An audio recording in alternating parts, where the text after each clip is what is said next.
Do you, as parents, do you enjoy times with your children when things are going good? I mean, is that a fun time for you? Do you enjoy fellowshipping with your children when things are going really good in their life? I mean, isn't that fun? Isn't that a fun time to share in that time? Do you only want your children to be around you when they're going through trouble? Now, do you want them to come to you when they're going through trouble? Well, of course you do. But don't you also want them to want you around when things are going great? Well, sure. I mean, that's fun for you, isn't it? I saw something the other day that I thought was really neat that said, when you're growing up, the most fun part of Christmas is opening presents. Then as you get older, the most fun part of Christmas is watching your children open presents. And then you can add to that, and the most fun part of Christmas is watching your grandchildren open their presents. I mean, doesn't that bring joy to you to watch, and you, when you're 6 years old, you just don't have a grasp on it's more blessed to give than to receive. That's just something that doesn't register very, very well. I mean, trying to explain to a 5 or 6 year old child that it's a lot more fun to give somebody something than it is to get something, it's just really tough. Now, they may believe it because you believe it and they believe you, but they don't really understand it because they really enjoy getting stuff.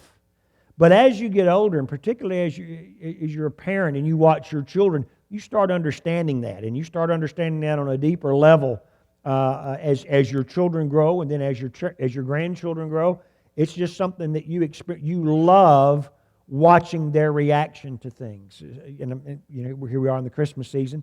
You love watching their reaction to things around Christmas. You love seeing the excitement, and you love the fact that you got to be a part of that and provide that for them. And yes, that is far more fun than you opening something yourself.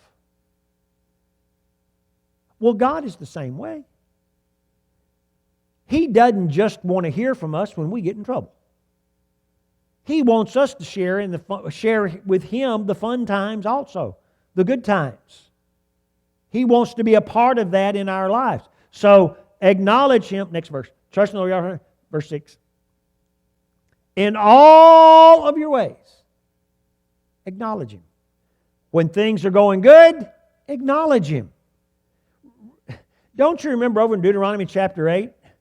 I'm leading you into a land that flows with milk and honey. And when you get in there, don't forget how it is you got here. For it is God that gives you the power to gain wealth in order to establish His covenant in the earth. And he tells him, he warns him, he said, when you get in there, all these kind of things are going to happen. And you're going to be tempted to forget me. But remember, I'm the one that brought you here. So remember, in all of your ways, acknowledge Him. When things are going good, acknowledge God and be thankful. Listen, I'm not teaching on Thanksgiving this morning in particular, but Thanksgiving is an awesome, powerful thing for us. Just being thankful. What is your reaction when you give someone something and they are thankful and express gratitude back to you? Doesn't that bless you? On the other hand, if you give somebody something and they say, well, thanks, but I was hoping to get that in a different color.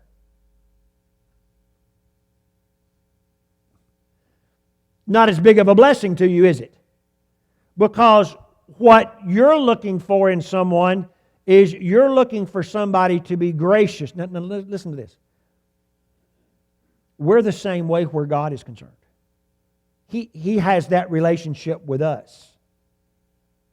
When He gives us salvation, the most awesome gift that a person can possibly receive is the new birth, is the grace of God for salvation. And sometimes what happens is as we grow and go along in life, we forget how precious of a gift that is. and our thanksgiving and gratefulness kind of slips some.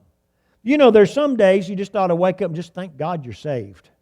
You know, I mean, when everything's going to hell in a handbasket, you can thank God, well, at least I'm saved. At least I'm going to heaven. That is an awesome thing. And listen, when your children are grateful back to you, what does that make you want to do to them? Doesn't that make you want to bless them more? Because they appreciate it, because they're gracious and thankful, it makes you want to do more. Your Heavenly Father is the same way, many fold over.